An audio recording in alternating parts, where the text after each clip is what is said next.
सदाशिवसमारम्भां शङ्कराचार्यमध्यमाम् अस्मदाचार्यपर्यन्तं वन्दे गुरुपरम्पराम्.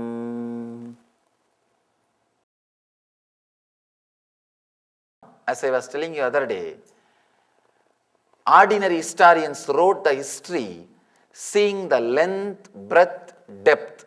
Whatever happened in the length, breadth, depth. Like 200 people were sitting in front of Nithyananda and he was speaking. This is history. Purana means not only what has happened in the length, breadth, depth, what has happened in space and time also. So when a Rishi writes the Purana, he will say 200 people have been taken to a different state of consciousness by the strong teachings. When he writes, he will record what has happened in space and time also. So naturally, a so-called normal historian who has got only two eyes, who can see only the length, breadth, depth, will not be able to understand Purana. Just because he is not able to understand the Purana, it does not mean it is a myth. No, it is not the myth. It is beyond the myth. It is the truth. It is truth. As it happened, they were recorded. One more thing. Our rishis had a strong, deep intellectual clarity. To tell you honestly, stories like a Mahabharata and all can never be imagined and written because such an intrinsic details and turn and logically following. So logically it is following and falling in place, it can never be imagined. At the most, they can blame only little bit of addition or deletion. They can never, any logical person cannot say the whole thing is created. No. Understand, it is not that people who were in India in those days were complete fools ready to listen to whatever you are saying. No. We had enough of atheism. We have enough of people who questioned. We had enough of people who fought. If the Rama's lifestyle story was not completely truth, how will you find temples all over the countries visited by Rama or created, installed by Rama? Person who is building Rameshwaram temple will naturally verify whether the Rama story was right or a story, whether Rama lived or not, because I am wasting my whole life building a monument. At least the person in whose name I am creating the monument should have existed. Understand? As long as I am not asking you to do any seva, whatever I talk will feel like truth. If I just ask you to do some seva for 10 days, physical work, or little money, then you will start analyzing every word which I am uttering, whether it is truth or not. Because it is going to bring little pain to you. You will ask, why should I take up the pain? Before taking up, let me verify, cross-check whether it is right or wrong. Understand, the Rameshwaram temple was built by hundreds of stabadis, architects, and thousands of workers, at least for 200 years. And it is not that all the fellows are just following whatever was told to them. No. They would have had enough of question, answer, argument, discussion, dialogue, fight, conflict, everything. After the thorough analysis, at least the base story is truth, for which sake they are building the monument. They should have verified. Not only they should have, I know for sure they have verified. That is the reason they are able to create so much of energy. They are able to generate so much of intelligence, time, talent, treasury, all three being directed towards those monuments. Those monuments are living proof for the authenticity of the Puranas, authenticity of those great stories. They are not mythological stories. They are authentic truths. They had a great special powers to look into the things which is beyond the logic, like a past life or the different lives. They were able to look just because we are not able to look into that. You see, anything unique, special thing which other culture and tradition has got, just discard them by saying foolishness. Before killing the dog, call it as a mad dog. Then you can justify always what your action. So it's like a verifying or nailing before doing what you want to do. Inquiring before itself or abusing before itself, so that it will be easy for you later on. Any lie told 100 times is truth. Any truth told first time is a lie. So constantly it is told, Puranas, the word is translated into mythological stories. No. It is the history, clear record of history with a clear date, with a clear presentation. When we only think there are something which you can't understand, see through the two eyes, which is the experience happened in space and time. When you understand, when you are able to look into the space and time also, you will see the authenticity of the Puranas. Dharma is also like a strong law of the inner space. It is the cosmic law. Whenever you follow the Dharma, you will see it continuously protects, it continuously stands, it continuously supports in so many different ways. Masters again and again happening is nothing but a strong statement to the planet Earth, Dharma is still alive. Constitutions of the countries cannot replace the constitution of cosmos. It can complement the constitution of countries. If it complements the constitution of the cosmos, you will see the conscious growth of citizens is continuous, and the expansion and growth in the civilization is again and again and again going towards the higher and higher directions. It never comes down. Even by mistake, if it starts coming down, again you will see one living master happening and bringing it back to the cosmic constitution. That is why when the masters wrote the Indian constitution, Manusmriti in those days, Bharat, constitution of Bharat, in those days, thousands of years ago, they say the person who has experienced the cosmic constitution should update this. Possibility for updating was kept open. In the Puranic tradition, they were able to see beautifully the lives, past, present and future. So their record was much more deeper and authentic. Tomorrow I think we are going to have a movie, The Myth. Wonderful movie. In my whole life after the age of 10, this is the only movie which I went and sat in theatre and watched. This is the only movie because the concept presented was such a wonderful concept.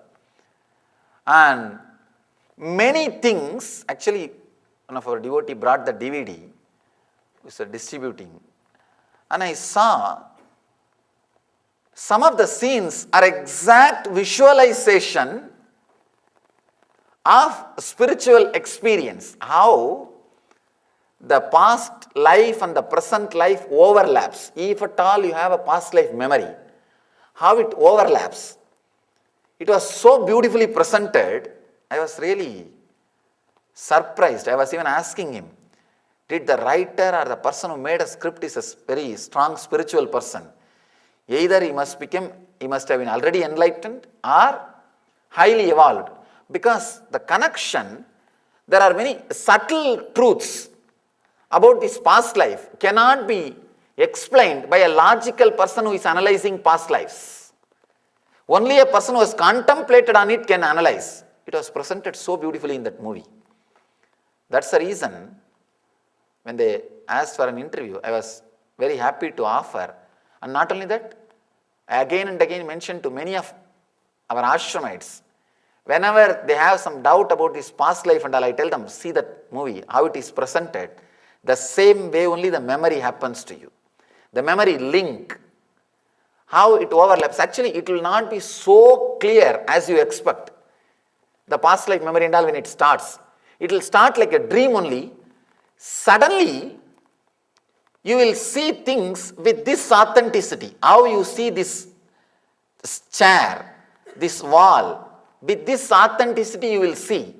And then that authenticity will slowly start melting down and enter into this present world. How the transition happens is very beautifully presented. Because these disciples ask me many questions. They say that a past life memory will be like a fast forward and rewinding Swamiji. No, it will not be like that. It will be almost like overlapping. It will be almost like overlapping. You have to look into that record and open it, then pick out the incidents. Because 1 year before we started our Bangalore ashram, I told our disciples, we will have a land with a big banyan tree donated to us. That is where the ashram will be there, in Bangalore. They said, Swamiji, you are giving so much of detail. And I told them, go around and search for that land. They said, when you can give so much detail, why don't you give the address? I tell them, no, honestly, I do not know. See, honestly, I do not know. I can tell you only the details I know. Means, the file will not be completely clear or readable as this book in front of you. It will have something like a overlapping. When you move into that, that will be completely authentic. You will see the information. When you slip into this state, only the main data you will be able to download and bring. Not the detailed informations. The detailed informations you will not be able to bring. Maximum that like a city name and all getting downloaded is the maximum possibility. You can see only to a certain level. You will not be able to see to the level of a individual address. It is very, you can see only the breadth. When you go to the depth, that level downloading information will be little difficult. In that movie, they have presented very beautifully how that overlapping of the memory happens and moving from the authenticity of the past to the authenticity of the present and to the authenticity of the future. The visualization was very beautifully described. Actually, there is a beautiful movie, another one movie, Tibetan Book of Dead. After seeing that, I was thinking, we should create a visual presentation like that about the Kathopanishad. About the Kathopanishad, which is again the science of death. And this movie, they were very successful in presenting the few concepts of Kathopanishad visually. Visually, even though they may not mention the name of the Kathopanishad, but the concepts of Kathopanishad, very visually they presented. In a very beautiful way, if somebody makes a movie out of Kathopanishad, how they will present the concept. It was beautifully presented. Anyhow, our Puranas are the visual explanation of the truth which is beyond the length, breadth, depth, which is happening in the space and time too. That is why, again and again, the Dharma which is described in the Puranas were questioned. Understand, if at all our masters were really up to creating heroes, there is no need for them to record Sita was being put in the fire by Rama. No. They could have completely created a 100% perfect hero. No. People come and tell me, no, we don't want to read this Ramayana and promote Ramayana because Sita has been abused, Sita has been put in the fire by Rama. I tell them, I also had the same idea. Just this one incident shows the authenticity, honesty our masters had. They are not interested in promoting Rama as a perfect hero. They are interested in recording the incident as it happened. And they are ready to allow you to interpret or accept or reject and whatever you want to do. This shows the honesty and authenticity of our masters, not the negative side. We need to look the things in a different way. If at all they wanted to present a very honest, very perfect picture, they could have just edited. Who is going to know? Surely we did not exist at that time and saw the whole thing. It's Valmiki who presented, but Valmiki was honest. He was interested in presenting the truth and facts as it is. History is just fact, Purana is fact plus truth. A deeper level facts. The cause and effect, both side of the fact is truth.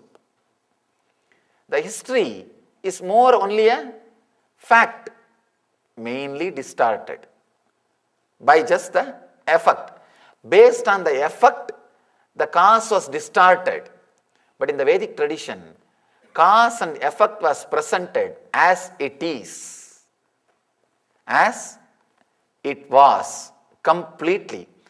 Not distorting the cause based on the effect is the honesty. Not distorting the incident based on the later developments. But usually the historians, seeing the later developments and the success of the person, the initial history is reorganized or rewritten and corrected. Here, our Purana stands for Dharma, supports Dharma, and again masters happen and give one strong statement. Still Dharma is alive. Understand? This line is a technique, not teaching. If it is teaching, oh, we read enough, we know, no. It is a technique for enlightenment. Means it is expected to be practiced with sincerity. It is not expected to be interpreted for the sake of your practicality. Whenever something is given as a teaching, we say, okay, it is right, but for my practical purpose, we can adjust and come up with our own masala. No. With the technique, you can't make masala. With the teachings, you can make masala. With the techniques, you can't make. Here, Mahadeva is giving this as a technique. Try. Try just for 10 days. Try just for a few days. Whoever you see, whether it is friend or enemy, try to retain your body heat in the same way. Try to retain the number of thoughts inside you in the same way. Try to relax without getting agitated. Just try coming back to the center. You will see so many new dimension opens in you, and you are able to carry the silence which you experience in the meditation throughout the day. The first technique, the first teaching, the first line, the purity of other teachings is an impurity to us. In reality, know nothing as pure or impure. This will lead you to samadhi. Second line, be the same and be the same to friend as to stranger in honor and dishonor will lead you to Sagaja Samadhi. First line will give you the glimpse of Mukta, the Mukti state. Second line will give you the glimpse of the Jivan Mukti state, living enlightenment. Having enlightenment is the first step. Living enlightenment is the last step. Living enlightenment is the ultimate step. The second sutra will make you live enlightenment. Let you understand this technique. You cannot follow by closing the eyes. First technique you can do by closing the eyes. Second technique you have to do by opening the eyes.